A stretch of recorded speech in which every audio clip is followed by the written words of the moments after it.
The kitchen fire crackled and hissed as Mercy Hughes stirred the iron pot, the rich smell of okra and rabbit filling the humid air. She had prepared this stew 1,000 times before on the Belmont plantation, but on this sweltering afternoon in August 1840, something felt different. The shadows in the corners seemed darker, the air heavier, and when that cast iron lid slammed shut with a sound like thunder trapped in metal, Mercy simply ceased to exist. But the stew, that impossible stew, kept bubbling without any fire beneath it for 2 full days, steam rising from the pot as if hell itself was cooking from below. The slaves whispered that the ancestors had called her home. The overseer claimed she'd run north, but the mistress of the house knew better. She had seen something in that kitchen, something that made her lock the door and never speak of it again. What really happened when that pot lid closed? And why did 3 other people vanish from Belmont Plantation in the weeks that followed? Each one last seen near that kitchen, each disappearance marked by the same metallic echo. Before we carry on, please hit the subscribe button to make my day and let me know where you are watching from in the comments. The Louisiana heat hung thick as molasses over Belmont Plantation that August morning, the kind of oppressive warmth that made every breath feel like inhaling water. Mercy Hughes had been awake since before dawn, as she had been every day for the past 23 years of her life. First as a child learning her mother's kitchen skills, then as the plantation's primary cook after her mother had been sold away when Mercy turned 15. Now, at 38 years old, her hands moved with the practiced efficiency of someone who knew that any mistake, any burned biscuit or oversalted gravy, could mean a whipping or worse. The kitchen stood separate from the main house, a weathered wooden structure with a brick hearth that dominated one wall. Master Robert Belmont had built it this way to prevent kitchen fires from consuming the mansion, but it also meant that Mercy spent her days in near isolation, alone with her pots and pans, and the memories that haunted her like persistent ghosts.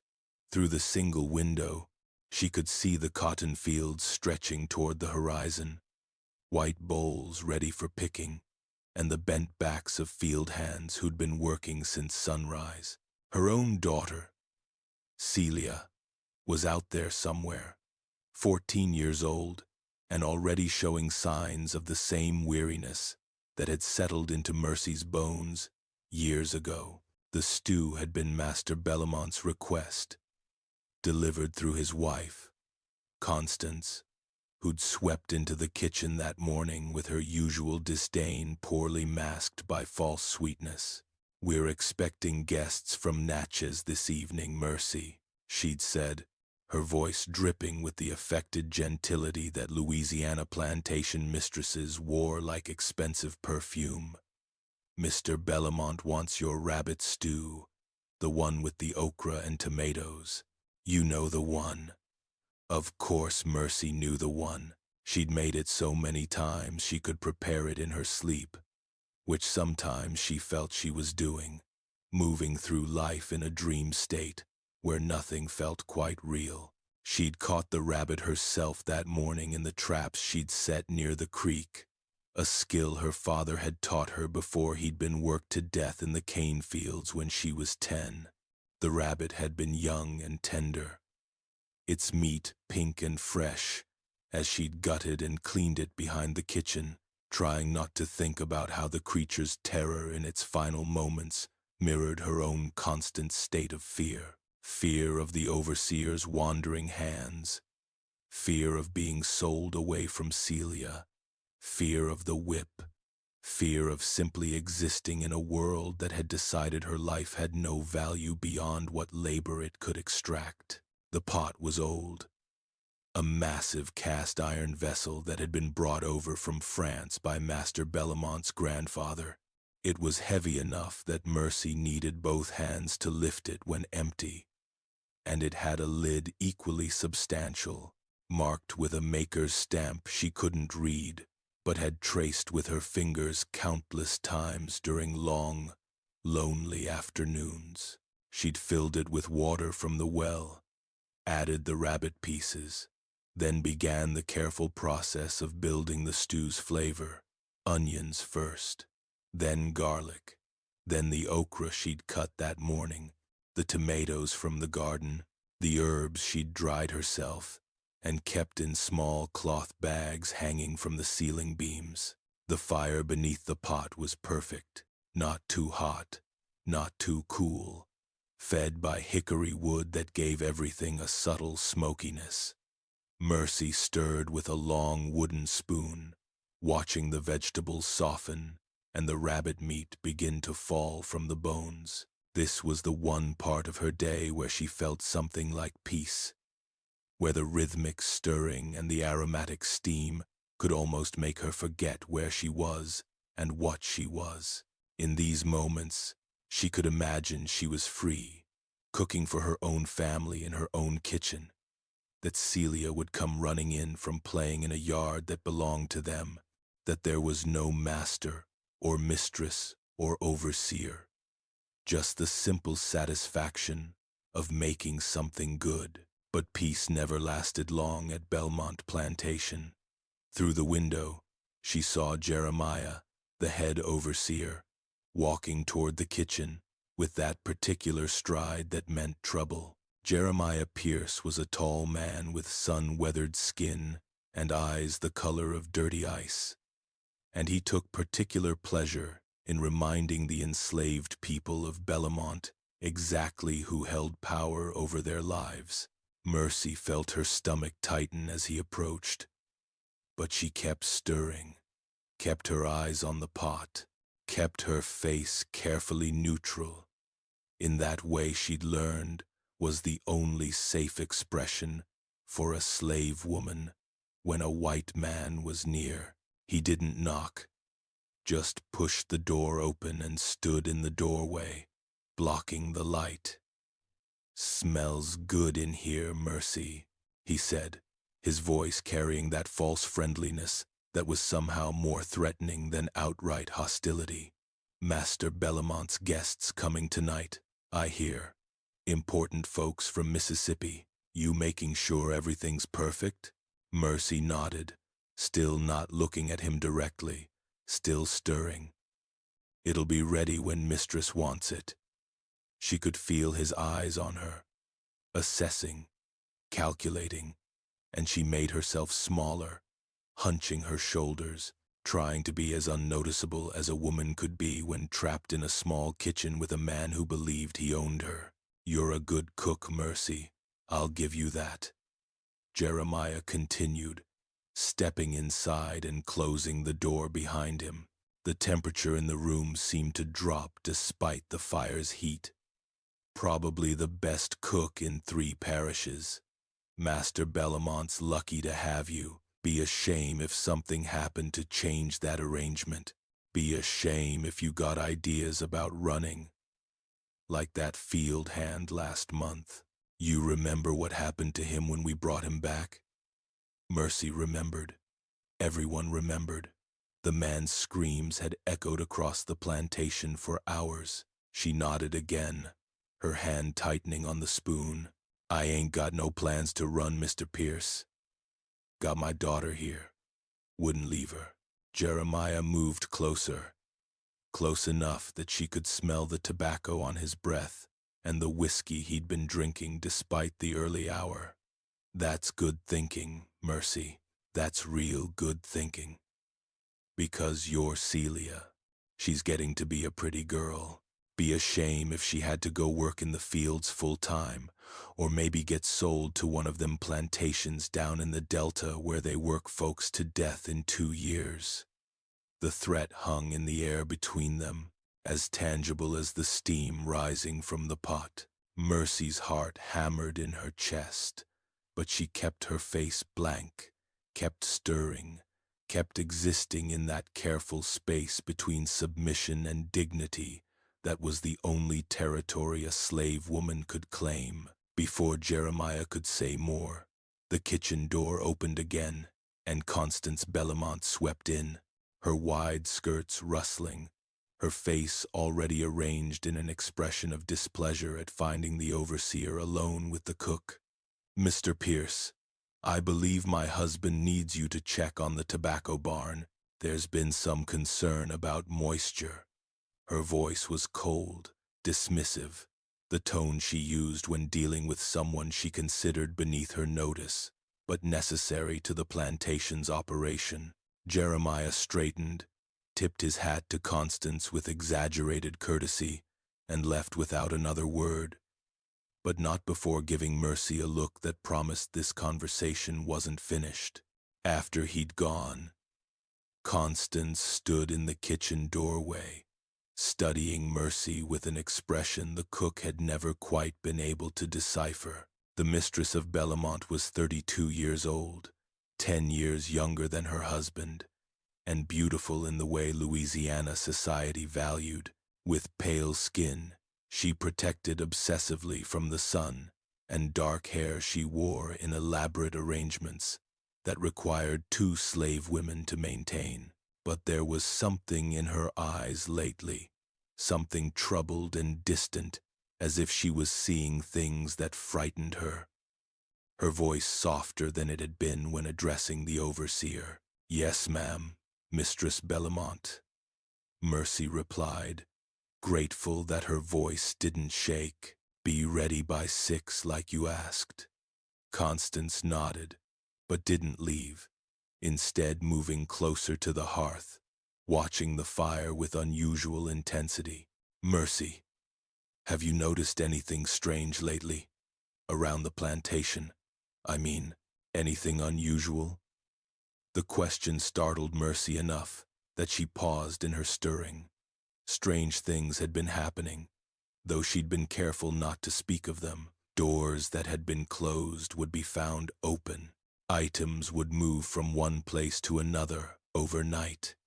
Field hands reported hearing voices in the woods after dark, and old patients, who knew root medicine and spirit work, claimed the ancestors were restless. But speaking of such things to a white woman, especially the mistress, could be dangerous. Slaves who were thought to practice, conjure, or spirit work could be beaten or sold, accused of trying to curse their masters. So Mercy chose her words carefully. "I ain't seen nothing particular, mistress, just the regular goings-on." Constance's eyes, when they met Mercy's, held something that looked almost like fear. "If you do see something, Mercy, or if you hear things, I want you to tell me. Not the master, not Mr. Pierce. Me. Do you understand?" Mercy nodded slowly, confused but knowing better than to ask questions. "Yes, ma'am, I understand." The mistress left then, and Mercy returned her full attention to the stew. But the conversation lingered in her mind like smoke. What had Constance Bellamont seen or heard that would make her speak to a slave woman with something approaching desperation? The plantation had always been a place of secrets, the kind that festered in the heat and humidity, the kind that shaped lives and destroyed them with equal indifference. Mercy had her own secrets, thoughts, and dreams she could never voice. Rage she kept locked so deep inside herself that sometimes she forgot it was there, until something, a look, a word, a threat, would cause it to surge up like that stew boiling over. The afternoon wore on, the sun climbing higher and hotter. Mercy added more wood to the fire, adjusted the seasoning in the stew, tasted, and adjusted again. The rabbit was perfectly tender now, falling apart at the touch of her spoon. The vegetables had melted into the rich broth. It was, she thought with a small flash of pride that she immediately suppressed, perhaps the best stew she'd ever made. Master Bellamont's guests from Natchez would be impressed, which meant the master would be pleased, which meant perhaps a slightly easier few days for everyone on the plantation. Small victories were the only kind available to people like Mercy. She reached for the pot lid, intending to cover the stew and let it finish cooking more slowly. The lid was warm from sitting near the fire, the metal smooth under her calloused hands. She positioned it over the pot, ready to set it down gently to avoid splashing, and that's when everything changed. The lid seemed to pull itself from her hands, slamming down onto the pot with a sound that was wrong, fundamentally wrong. Not the usual clang of metal on metal, but something deeper, resonant, like a bell being struck in a cavern miles underground. The sound rolled through the kitchen, through Mercy's bones, through reality itself, and then the world twisted. Mercy felt the wooden floor beneath her feet become insubstantial, felt herself falling though she wasn't moving, felt time stretch and compress simultaneously. The kitchen around her began to blur and darken, the walls seeming to breathe and pulse. She tried to scream, but no sound came out. She tried to grab the table edge, but her hand passed through it like mist. The last thing she saw clearly was the pot on the hearth, the lid perfectly in place, and steam rising from it in patterns that looked almost like reaching hands. Then there was darkness, complete and absolute, but not empty. In the darkness, Mercy felt presences, many of them, pressing close.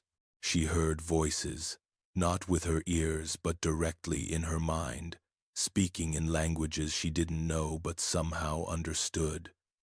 The voices were old, ancient, and they were angry. They spoke of chains and ships and endless suffering.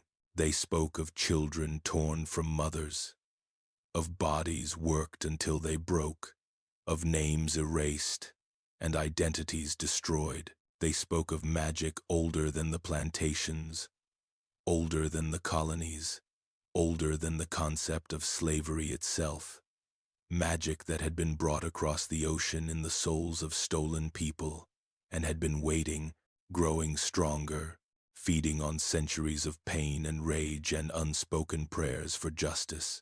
And the voices spoke to her directly, called her by name. Not the name Master Bellamont used, but the name her mother had whispered to her in the darkness of their cabin, the true name that marked her as part of a lineage that stretched back to kingdoms in Africa that the slavers had tried to make everyone forget. Mercy, the voices said, and they made the name sound like music, like power, like a key turning in a lock that had been sealed for too long. We have been waiting for you. We have been waiting for someone strong enough to hold the door open. She wanted to ask what door, where was she, what was happening, but the questions dissolved before she could form them. Instead, she felt herself being pulled deeper into the darkness, or perhaps rising up through it. She couldn't tell which. Time had no meaning here. She could sense the pot above her, or below her, or around her, and she could sense the kitchen, but they seemed impossibly distant, as if she was looking at them through water or thick glass. She could see the fire still burning beneath the pot, but it looked wrong. The flames moving too slowly, almost frozen in place. And then she saw other things in the darkness with her. Other people, or the shadows of people. Dozens of them, maybe hundreds. She recognized some of them. Slaves who had died at Bellamont over the years, including her mother. Younger than Mercy remembered her, standing tall and proud in a way she'd never been allowed to stand in life. Her father was there too, and her grandmother who'd been sold south when Mercy was just a baby but whose face she somehow knew. They were all there, generations of suffering concentrated in this impossible space that existed alongside the normal world but separate from it. "What is this place?" Mercy managed to ask, her voice sounding strange, echoing, and distant. "This is the between," her mother's shade answered, stepping forward. "The place where the stolen gather, where the forgotten wait. The old magic made it. The magic they tried to kill, but couldn't. It's been growing stronger, fed by every tear, every drop of blood. And now it's strong enough to reach into the world, to pull people through. You're not the first, daughter. Others have come here before, but you're the first who might be able to go back." "Why would I want to go back?" Mercy heard herself say, and she was surprised by the bitterness in her voice. "What's there for me but more suffering, more years of serving people who see me as less than human?" Her mother's expression softened with understanding and sorrow. "Your daughter is there. Celia needs you, and there are others who will come through the door if you don't close it. The magic doesn't distinguish between guilty and innocent. It just pulls. And right now, it's pulling at the edges of the world around that kitchen. If it keeps pulling, it will tear reality open, and then there won't be a world for Celia to live in at all." Mercy felt the weight of this settle over her. She thought of Celia in the cotton fields, her daughter's hands already developing the calluses of hard labor, her daughter's eyes already learning to hide her thoughts and feelings behind the same mask Mercy wore every day. She thought of the life Celia faced, years stretching ahead of her, filled with the same degradation and pain that had marked Mercy's existence. Part of her, a large part, wanted to simply stay here in the darkness with her ancestors, to finally rest, to be done with the exhausting business of surviving in a world designed to crush her. But she also thought of the moments of beauty she'd managed to find, the taste of honey stolen from a beehive, the sound of her daughter's laugh before she'd learned to be afraid, the satisfaction of making something good with her own hands. She thought of the way the morning light looked filtering through the trees near the creek, the feel of cool water on her skin during the few moments she was allowed to wash, the songs the field hands sang in the evenings that carried both sorrow and defiance in their melodies. Life, even a slave's life, had moments worth preserving, worth fighting for. "How do I close the door?" Mercy asked her mother. "How do I go back?" The shade reached out and touched Mercy's face with insubstantial fingers that somehow felt real and warm. "You have to want to live more than you want to escape. You have to choose the world, with all its pain, over this peace. That's harder than it sounds, daughter. Many who come here can't make that choice. They stay, and they let the darkness take them completely. But if you can choose life, if you can really choose it, the door will open for you." Mercy closed her eyes, or what passed for eyes in this strange place, and thought about her choice. She thought about Celia, who needed her mother, even if that mother was powerless to protect her from the worst of what was coming. She thought about the other slaves at Bellamont, the community they'd built in the quarters, the way they looked after each other when they could, the small acts of kindness that made the brutality bearable. She thought about her skills, her knowledge of plants and cooking, and the 1,000 small things that kept people alive. She thought about how her mother would feel if Mercy gave up, if she chose the peace of death over the struggle of life. And underneath all these thoughts was something else, something fiercer and harder to acknowledge. Anger, pure, burning anger at the injustice of her situation, at the men who had stolen her ancestors from their homeland, at the system that treated people as property, at every moment of suffering inflicted by those who convinced themselves it was their right to inflict it. She was angry, and that anger was alive in a way that the peace of the darkness wasn't. That anger meant she hadn't been broken. Not completely. Not yet. And she refused to let them break her. She refused to let them win. "I choose life," Mercy said, and the words felt like thunder, felt like power, felt like the most defiant act she'd ever committed. "I choose to go back. For Celia. For all of us. I choose." The darkness around her shuddered, and she felt the presences pulling away, felt her mother's pride wash over her like warm rain. "Then go, daughter," the shade said. "Go back and live. Live fiercely. Live with all the strength of all those who couldn't, and know that we're with you, always, in every moment. You're never alone." The kitchen snapped back into focus with jarring suddenness. Mercy gasped, staggering backward from the hearth, her hand gripping the table edge to keep from falling. The pot sat on the fire exactly as she'd left it, lid in place, steam rising steadily, but something was different. The fire beneath it had gone out. She could see that clearly, the wood reduced to ash. No flames at all, and yet the stew continued to simmer, bubbles breaking the surface, steam billowing up as if the fire was still raging. Mercy looked down at her hands, expecting to see them changed somehow, marked by her journey to that impossible place. They looked the same, calloused and scarred from years of kitchen work. She touched her face, her arms, confirming she was solid, real, back in the world. But she felt different inside, as if something fundamental had shifted. The fear that had been her constant companion for 23 years was still there.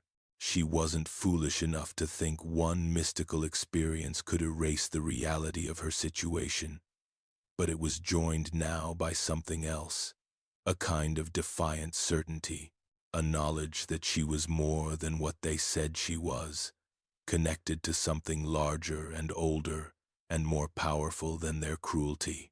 The kitchen door flew open, and Constance Bellamont stood there, her face pale, her elaborate hairstyle disheveled as if she'd been running. "Mercy, Mercy, are you here?" The mistress's voice was shaking, her composure completely shattered. She stared at Mercy, as if seeing a ghost, her hand clutching the doorframe for support. "Oh God, you're here," I thought. I heard that sound, and then I felt, I don't know what I felt, but I thought you were gone. "How long has it been? Has anyone else been here?" Mercy's mind raced, trying to understand. How long did Constance think had passed? To Mercy, it felt like she'd been in that darkness for hours, maybe longer, but perhaps no time had passed at all in the normal world. "I'm here, mistress," Mercy said carefully. "I've been cooking the stew, like you asked. What sound did you hear?" Constance stepped into the kitchen, moving cautiously, as if the floor might give way beneath her. She looked at the pot, at the steam rising from it, at the dead fire beneath it. "That's not possible," she whispered. "The fire's out. But the stew, how is it still cooking?" "I don't know, ma'am," Mercy answered, which was technically true even if incomplete. "It just is." Constance reached out toward the pot, then pulled her hand back as if afraid to touch it. "Something's wrong in this house, Mercy. I've felt it for weeks. Doors opening by themselves, voices in empty rooms. And today, just now, I felt something, like the house was holding its breath, like something was about to tear open. What's happening here? For a moment, Mercy considered telling her everything about the darkness and the voices and the choice she'd made. But that would be dangerous, possibly fatal. White people didn't react well when enslaved people spoke of magic or spirit work. It threatened their carefully constructed world where they were in control and slaves were merely property without agency or power. So instead, Mercy said, "I don't know what you felt, mistress, but the stew will be ready for your guests. That's what you need, isn't it?"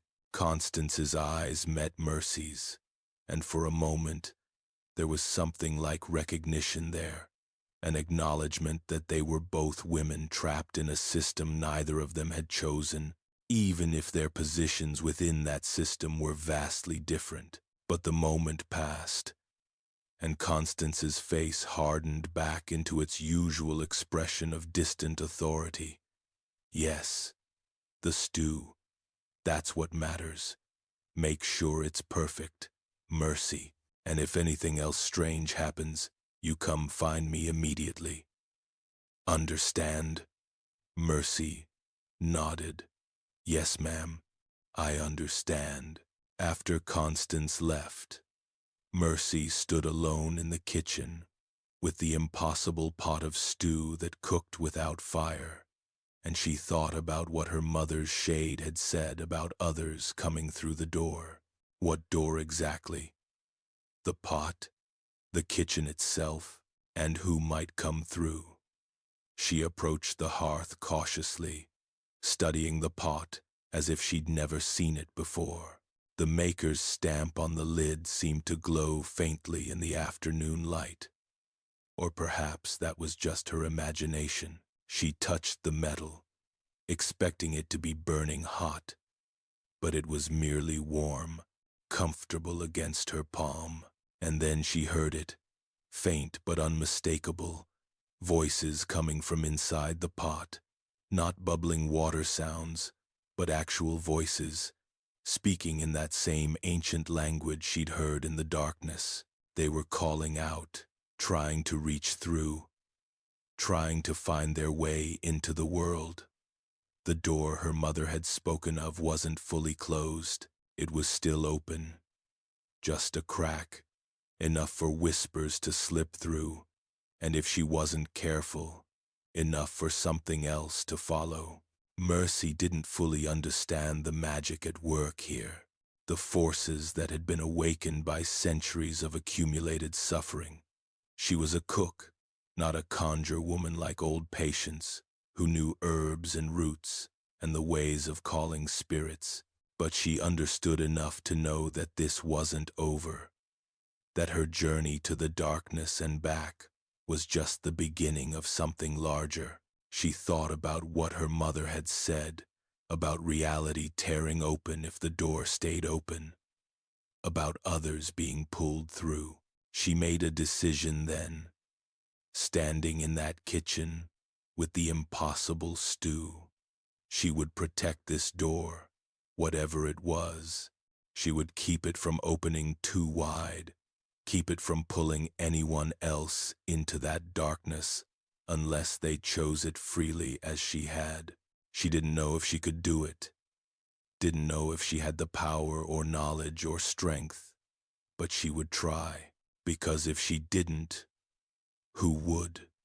The people of Bellemont, slave and free alike, had enough suffering in the normal world without adding supernatural terrors to it.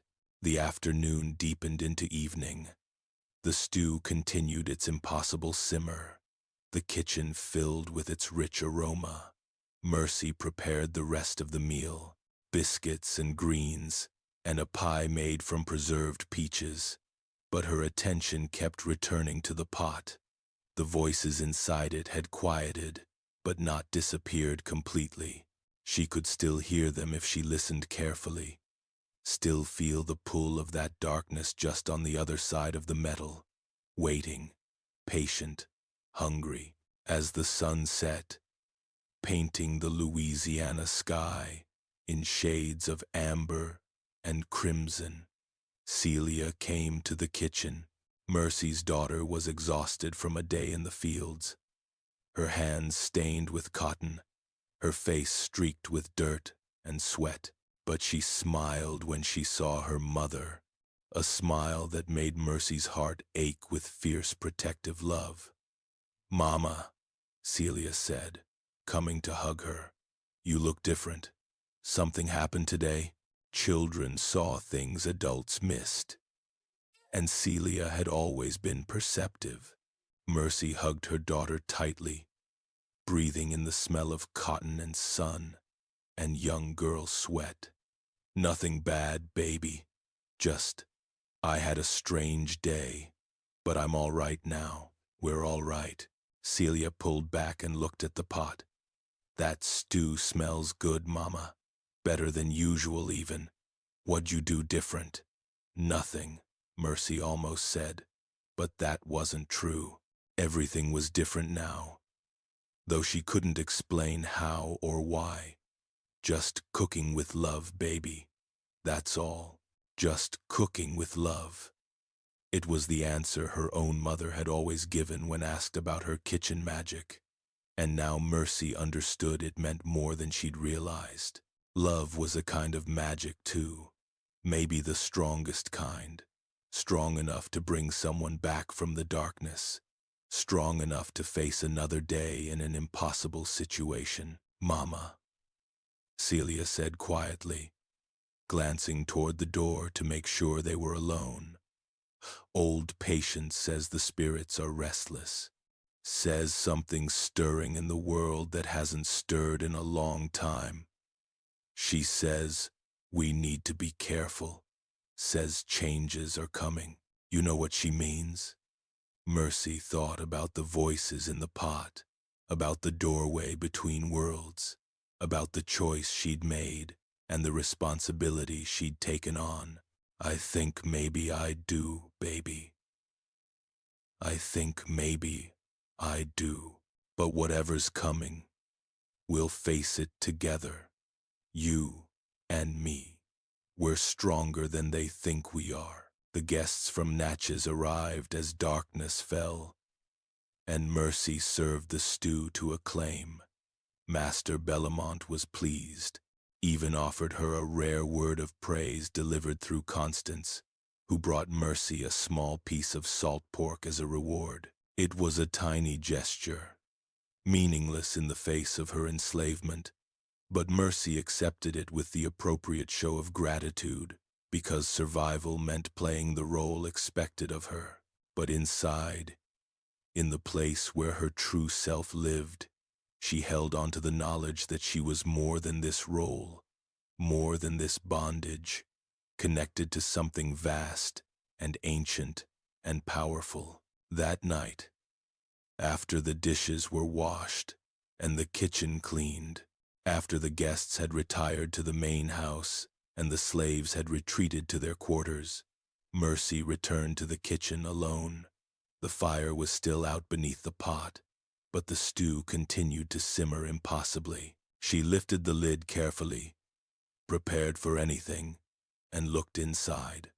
The stew was normal, just stew, rabbit and vegetables in rich broth.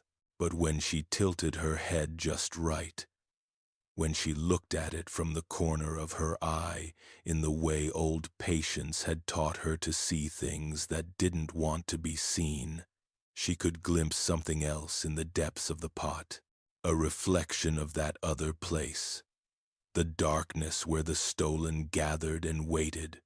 And in that reflection, she saw faces watching her, not threatening, not malevolent, just watching, waiting to see what she would do, waiting to see if she could keep the door from opening too wide, or if eventually the accumulated weight of centuries of suffering would tear it open completely.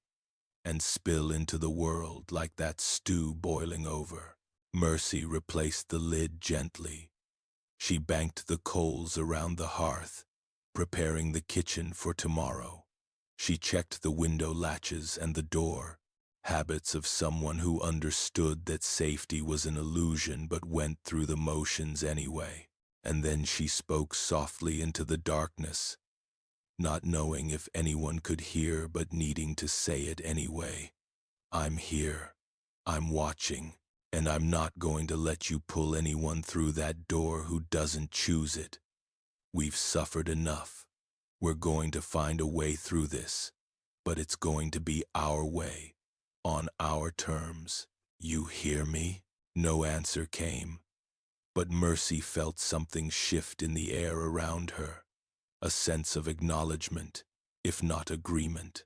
The pot continued its impossible simmer, steam rising into the darkness like prayers ascending to heaven or hell, or that strange space between worlds where the forgotten gather and wait. Mercy left the kitchen and walked through the warm Louisiana night back to the slave quarters, where Celia slept on a pallet in the corner of their small cabin, and she lay down beside her daughter and held her close. But sleep wouldn't come easily. Mercy's mind churned with everything that had happened, everything she'd learned, everything that might still come. She thought about doors between worlds and the price of magic and the weight of responsibility. She thought about her mother's shade telling her to live fiercely, to live with the strength of all those who couldn't. She thought about the rage she discovered still burning inside her, and the determination that came with it, the refusal to be broken or diminished or destroyed no matter what they did to her body. The next morning, Mercy woke before dawn as always, but this time it felt different. The weight of dread that usually accompanied waking, the immediate awareness of her bondage and powerlessness, was still there but balanced now by something else. Purpose. She had a role to play, not just as cook or slave or mother, but as guardian of that door between worlds. It wasn't a role she'd asked for, but it was hers now, and she would fulfill it as best she could. She returned to the kitchen in the pre-dawn darkness and stopped short when she opened the door. The fire beneath the pot was burning again, though she'd left only cold ash the night before. And sitting at the table was old Patience, the root woman, ancient and gnarled as the oak trees in the swamp. Patience looked at Mercy with eyes that had seen too much and understood even more. "Child," she said, her voice like gravel and honey mixed together. "You went through the door yesterday. I felt it. Felt the world tear open and then close again. Felt you come back. That's powerful magic, powerful and dangerous. Sit down. We need to talk." Mercy sat, her heart pounding. She'd never spoken directly to Patience, had only seen the old woman from a distance, gathering herbs in the woods or muttering to herself in the quarters. The slaves respected her and feared her in equal measure, knowing she held knowledge that could heal or harm. "How did you know?" Mercy asked. "How could you feel it?" Patience smiled, revealing gaps where teeth had once been. "I've been watching that pot for 20 years. Ever since Master Bellamont brought it here from New Orleans. It's older than you think, older than this plantation. The French who made it knew the old ways, mixed their magic with African magic brought over by stolen people like us, created something powerful and dangerous. That pot's a doorway, always has been. Just been waiting for someone strong enough to open it and strong enough to come back. That's you, child. You're the keeper now." "Keeper of what?" Mercy asked, though she thought she already knew. "Keeper of the door between this world and the place where the dead gather. Keeper of the balance. That door needs to stay mostly closed. Understand? Stay closed until it's time for it to be open.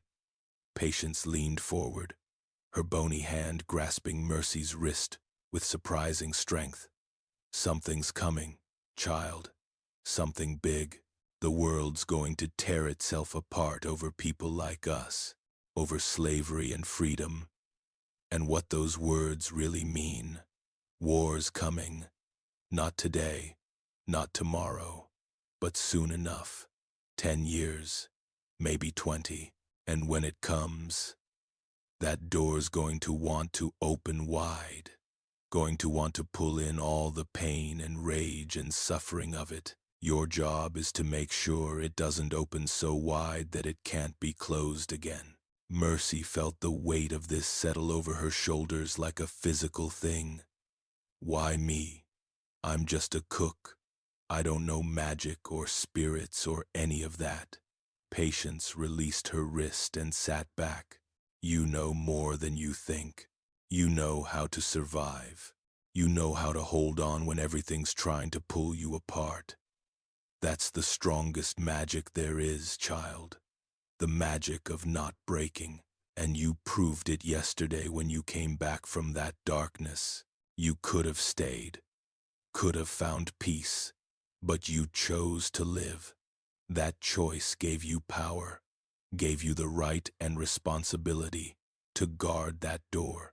They sat in silence for a moment, the fire crackling beneath the pot, morning light beginning to filter through the window. Finally, Mercy asked, "What do I need to do? How do I keep it closed?" Patience stood, her joints creaking, and moved to the hearth. She touched the pot with reverence, tracing patterns on its surface that Mercy couldn't quite follow. You cook, child. That's how you keep it closed. You keep cooking. Keep making food with care and love and intention. The pot feeds on emotion. You see, it was made to, designed to soak up whatever feelings are around it. If you feed it love and hope and determination, it stays quiet. The door stays closed. But if you let hate and despair and rage pour into it unchecked, the door opens wider. That's why your cooking has always been so good. Even when you didn't know the magic you were working, you put your soul into it, put your love for your daughter, your memories of your mama, all of it. You've been feeding the pot the right things all along, keeping it balanced without knowing it. This made a strange kind of sense to Mercy. She'd always felt that cooking was more than just combining ingredients, had always sensed that her emotions affected the outcome. Now she understood why. But what about the voices I heard? What about the others in that darkness? Patience turned to look at her, and her expression was grave. They're your ancestors, child. They're waiting, watching. Some of them are angry, want justice, want revenge. Can't blame them for that. But revenge without wisdom just creates more suffering. Your job is to honor their pain while not letting it consume everything. Your job is to remember while not being destroyed by remembering.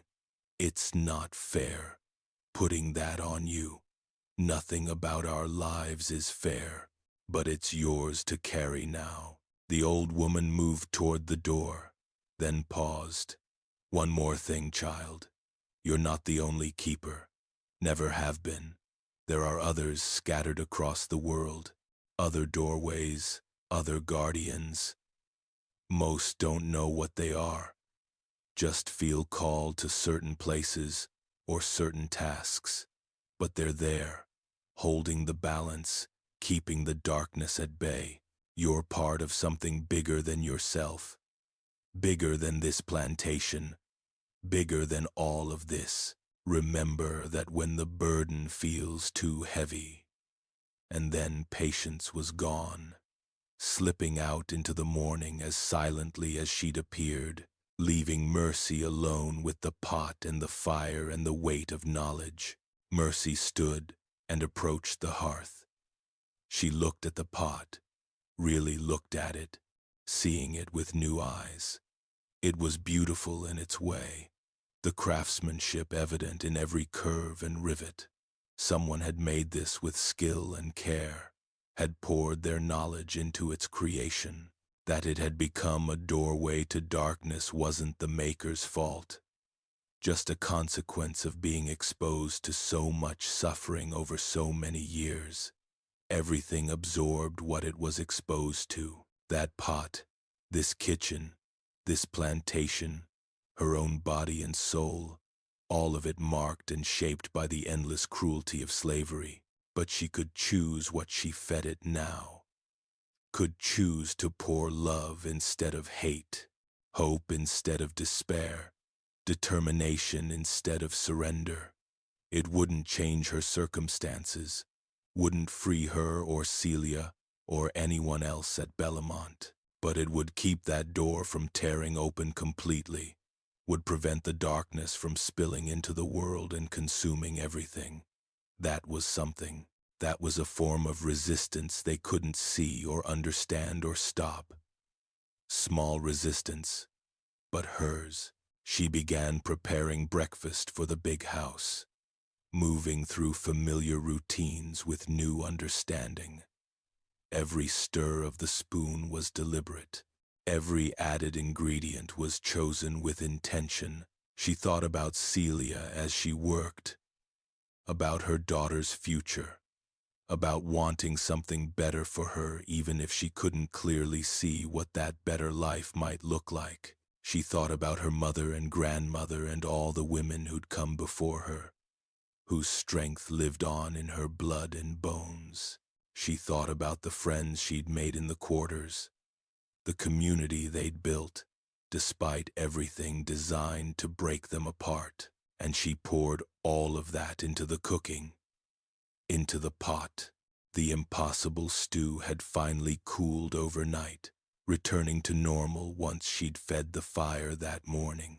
But she could still feel the potential in the metal, could still sense the doorway lurking just beneath the surface, ready to open if she let her guard down. She wouldn't let her guard down.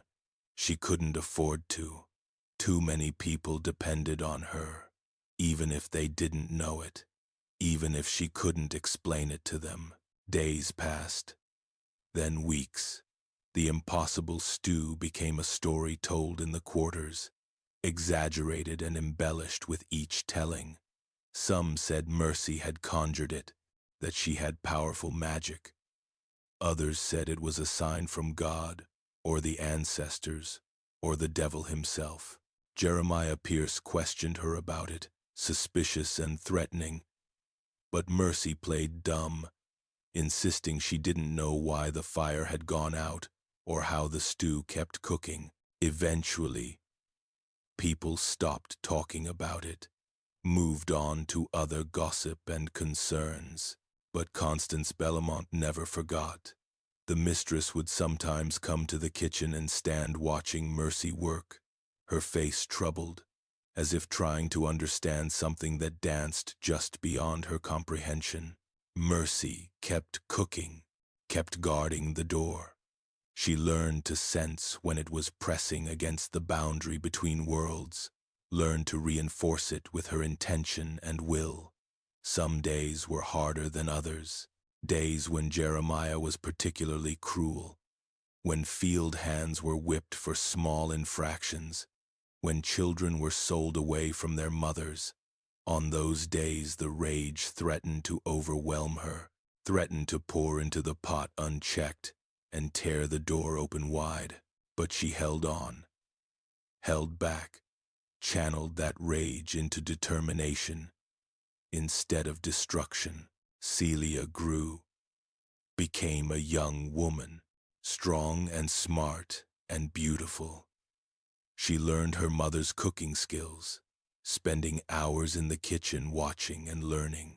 Mercy taught her everything she knew about herbs and seasonings, about how to judge when bread was ready to come out of the oven or when meat had cooked through. But she didn't tell her daughter about the pot, about the doorway, about the burden she carried.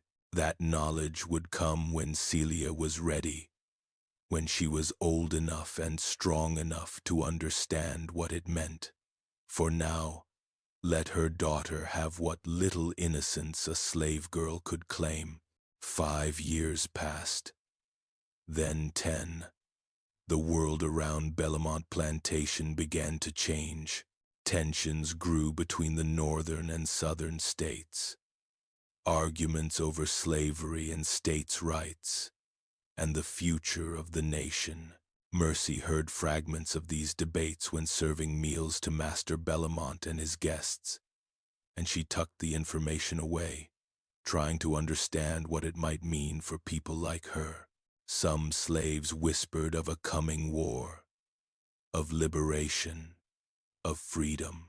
Others scoffed, saying white folks would never give up their power willingly, that things would never really change. But Mercy could feel the change coming, not just in the political realm, but in the magical one. The door was becoming harder to keep closed. More presences pressed against it, more voices called from the darkness. The accumulated suffering of millions of enslaved people across generations was creating a kind of spiritual pressure, a building force that wanted release. Mercy redoubled her efforts, poured every ounce of her strength into keeping the balance, but she could feel herself tiring, wearing down under the constant strain. One night, 15 years after that first impossible stew, Mercy sat in the kitchen long after everyone else had gone to sleep. She was 53 now, her body worn from decades of labor, her hands twisted with arthritis that made cooking painful. Celia was 29, married to a field hand named Joseph, and had given Mercy 2 grandchildren who lit up her life with their presence. But even that joy was tainted by the knowledge that they were born into slavery, that their futures were just as constrained as hers had been. She sat beside the pot, her hand resting on its cool surface, and she spoke to the presences on the other side. "I'm tired," she told them honestly. "I don't know how much longer I can hold this door closed. Something's got to give. Something's got to change." And for the first time since that day 15 years ago, she heard a clear response, her mother's voice cutting through the darkness. "Something is changing, daughter. Can't you feel it? The world's about to tear itself apart. War's coming, just like Patience said. And when it does, when all that violence and death and suffering floods the land, the door's going to open, whether you hold it or not. Your job isn't to stop it anymore. Your job now is to make sure it opens the right way." "What does that mean?" Mercy asked, confused and frightened. "How can it open the right way?" Her mother's voice was patient, loving. "Freedom's coming, but it's going to be bought with blood. So much blood. And that blood's going to feed the door, going to make it stronger than ever. When that happens, you need to make sure what comes through is justice, not just vengeance.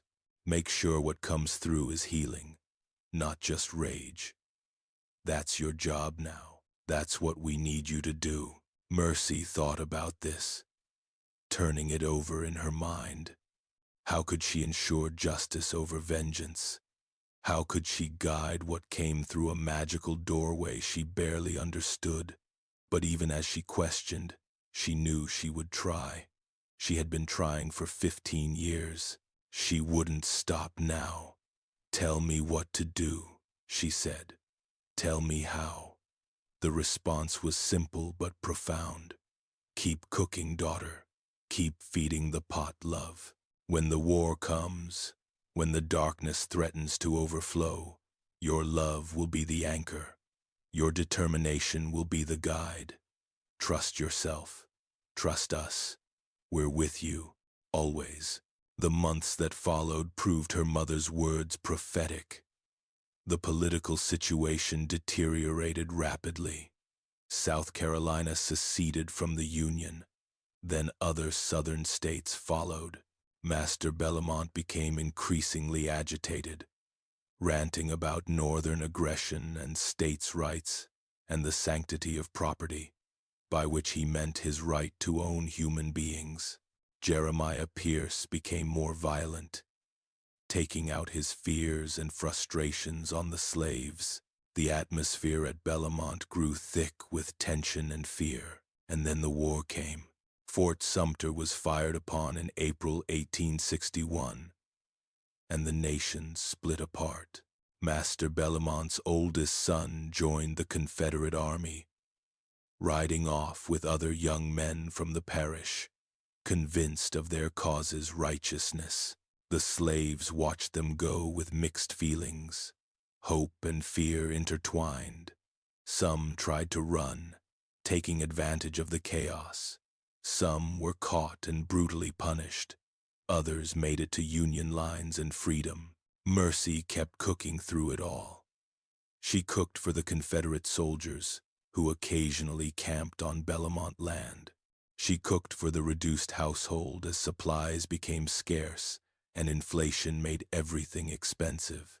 She cooked for her family in the quarters when there was anything to cook, and with every meal, every stir of the spoon, she poured her intention into that pot, into keeping the balance, into preparing for whatever was coming. The door grew harder to hold as the war progressed. Every battle, every death, every moment of anguish fed it power. Mercy could feel the pressure building like steam in a sealed kettle, ready to explode. She enlisted Celia's help, teaching her daughter finally about the pot and its true nature. Celia was frightened at first, overwhelmed by the responsibility, but she understood. She'd felt something strange about that pot her whole life, had sensed there was more to her mother's cooking than met the eye. Together, they worked to maintain the balance, mother and daughter standing guard over a doorway between worlds. In 1863, everything changed again. President Lincoln issued the Emancipation Proclamation, declaring slaves in Confederate states to be free. The news reached Bellamont slowly, brought by traveling soldiers and whispered among the slaves with a mixture of disbelief and desperate hope. Master Bellamont raged, declared it meaningless, said nothing would change on his plantation, but something had changed. Something fundamental. The door Mercy had been guarding shuddered and strained against its boundaries, responding to the collective hope and fear of millions. And then the Union Army came to Louisiana. Battles raged across the state. Plantations were burned or occupied. The social order that had existed for generations crumbled rapidly. At Bellamont, the remaining white men fled or hid. Constance Bellamont, now a widow after her husband died of pneumonia, locked herself in the main house. Jeremiah Pierce disappeared one night and was never seen again. The slaves found themselves suddenly, impossibly, left to themselves. Mercy stood in the kitchen on a humid afternoon in June 1864 and felt the door finally give way, not explosively, not violently, but like a dam cracking, releasing pressure in a controlled flood. The pot began to glow, actually glow, with a light that hurt to look at directly. The lid lifted by itself, and from within came voices. So many voices, singing and shouting and crying. The darkness she'd visited 24 years ago was spilling into the world. But it wasn't the terrifying force she'd feared. It was something else, something transformative. Celia grabbed her arm, terrified. "Mama, what's happening?" Mercy held her daughter close, but she wasn't afraid. She understood now. This was what her mother's shade had meant. The door was opening, but she had fed it enough love and hope over the years that what came through wasn't pure vengeance or destructive rage. It was memory. It was acknowledgement. It was the accumulated strength of all who'd suffered and survived. It was power, but power tempered by love.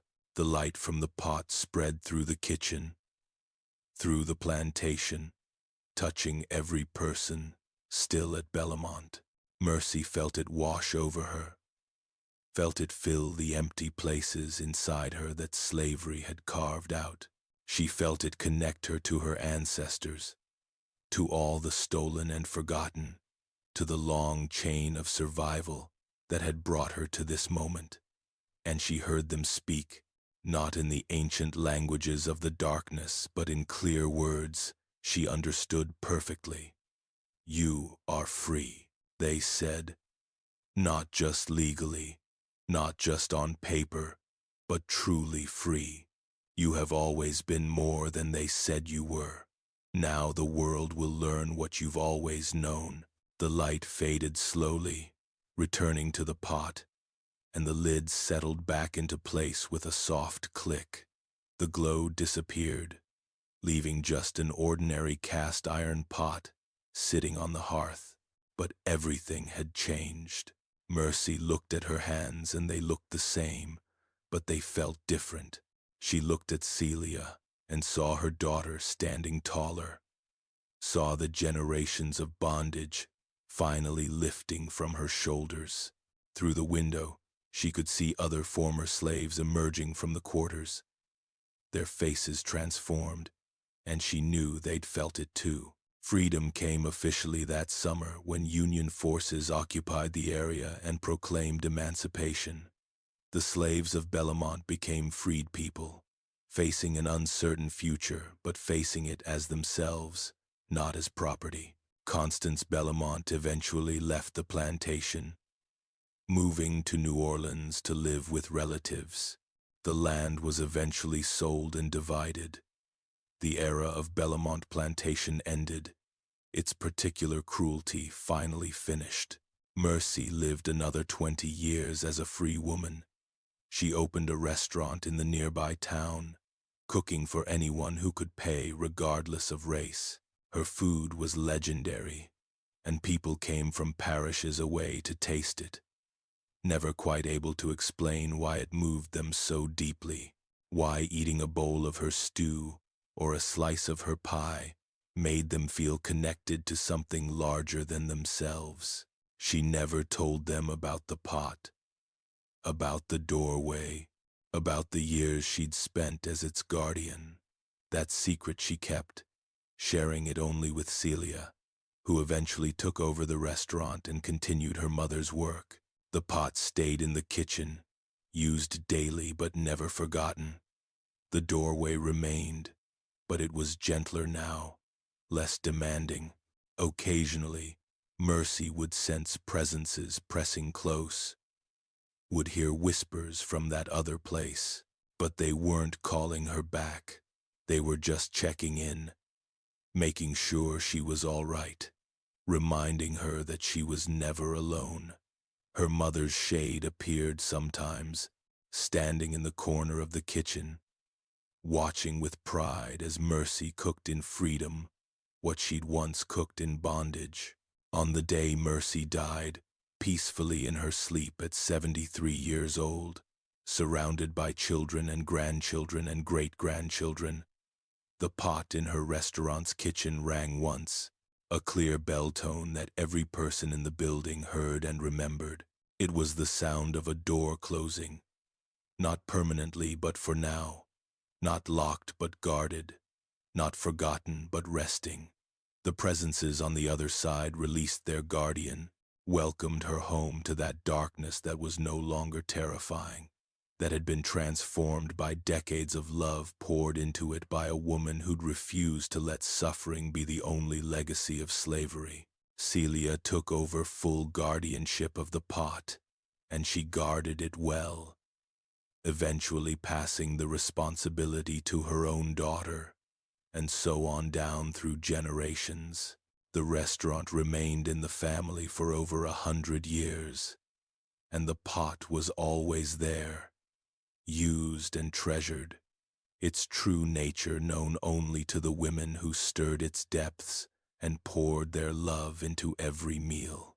The doorway remained, a connection between the world of the living and the place where the stolen gather and wait. But it was stable now, balanced, a memorial rather than a threat, a reminder rather than a weapon. And sometimes, late at night when the restaurant was closed and quiet, the current guardian, whoever she might be in whatever era, would stand beside the pot and hear singing from the other side, the voices of the ancestors, no longer crying out in pain or rage, but singing songs of survival and resistance and love, singing songs that celebrated every person who'd endured, who'd held on, who'd refused to be broken, singing songs that said their suffering had meant something, that their lives had mattered, that they hadn't been forgotten. The pot still exists today, or so the story goes, passed down through Mercy's descendants, still cooking food that moves people in ways they can't quite explain. And on certain nights, when the world feels particularly heavy, when injustice seems overwhelming, when hope feels scarce, the pot hums with that old magic, with the power of all who've suffered and survived. It reminds those who listen that strength comes from love, that resistance takes many forms, that sometimes the most powerful magic is simply refusing to be destroyed by what seeks to destroy you. Mercy Hughes, who was enslaved on a Louisiana plantation, who disappeared into darkness and chose to return, who spent decades guarding a doorway between worlds, who cooked with love even when everything around her was designed to crush love out of existence. She became a legend. Not the kind of legend historians write about or monuments commemorate, but the kind that lives in stories passed from grandmother to granddaughter, in recipes that taste like memory and hope, in the knowledge that even in the darkest times, even when freedom seems impossible, there are those who hold the line, who keep the balance, who pour their strength into simply surviving and, by surviving, resisting.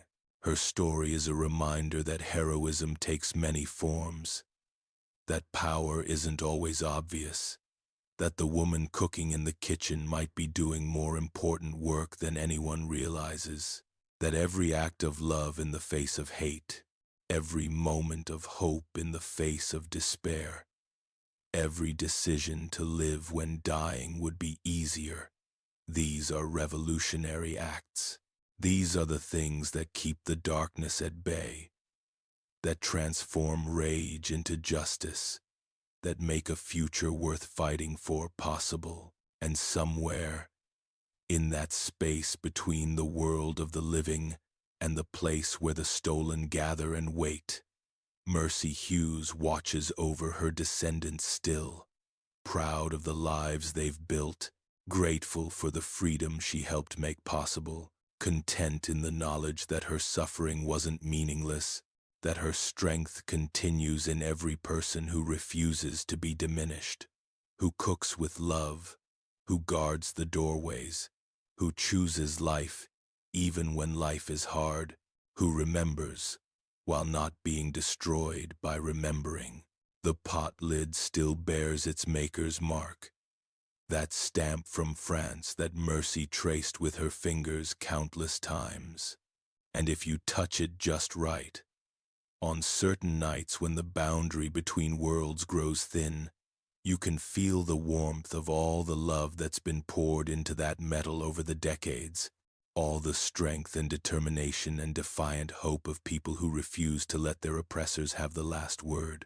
You can feel the ancestors singing, celebrating, waiting patiently for the day when all doors open freely, when all people are truly free, when the long nightmare of bondage and cruelty is finally, completely finished.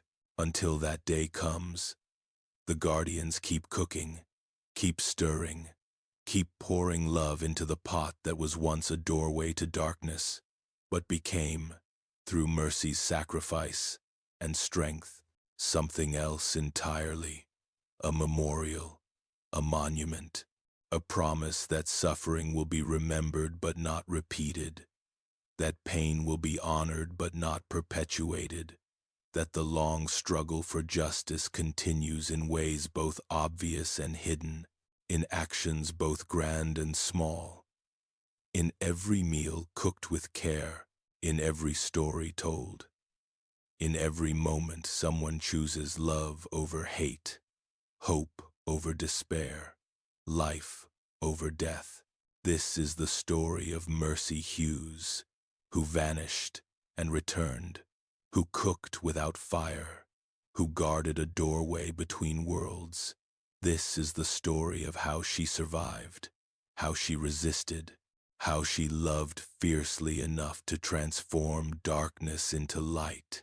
This is the story passed down through generations, remembered in recipes and whispers, kept alive by those who understand that some heroes wear crowns and lead armies, but others stand in kitchens stirring pots, and both kinds are necessary. Both kinds are powerful, both kinds change the world. The stew that cooked without fire became a legend, but the real miracle was the woman who made it, who refused to let the darkness consume her, who chose to live when living was the hardest thing she could do. Her descendants still cook with her strength, still honor her memory, still guard the doorway she protected, and they remember her most important lesson, that love is power, that survival is resistance, that sometimes the smallest acts contain the most profound magic. In the restaurant that still bears her name in that Louisiana town, in the kitchen where her great-great-great-great-granddaughter now works, the pot sits on a shelf, too precious to use daily anymore but present always, watching over the current generation. And on special occasions, when the family gathers to celebrate or mourn or simply remember, someone brings it down and cooks with it, pours their love into its depths, feels the connection to all who came before, and for a moment, just a moment, they can hear the singing from that other place, can feel the presences pressing close, can sense the long chain of survival and strength that connects them to Mercy Hughes and all the ancestors who refuse to be broken. This is their legacy. This is their power. This is their magic. Not flashy, not obvious, but profound and lasting and real. The magic of love persisting through generations of suffering. The magic of hope refusing to die. The magic of a woman who stirred a pot in a plantation kitchen and, in doing so, held the line between darkness and light, who kept the balance when everything else was falling apart, who showed that even those the world considers powerless can change everything. The pot remains. The doorway remains. The memory remains. And Mercy Hughes, who was enslaved but never conquered, who disappeared and returned, who cooked without fire and lived with fierce determination, she remains too, in every descendant who stands strong, in every meal cooked with love, in every person who chooses to remember, while refusing to be destroyed by what they remember. Her story lives on, passed from generation to generation, a testament to strength and survival, and the kind of magic that comes from simply refusing to give up, from choosing life and love even when everything else says those choices are impossible. This is her story. This is her legacy. This is the mercy of Louisiana. The woman who vanished after the pot lid slammed shut and returned to show that some disappearances are transformations, that some endings are really beginnings, that magic is real, and it lives in the hearts of those who refuse to let their oppressors write the final chapter, who insist on survival, who cook with love, who guard the doorways, who remember and honor and continue forever.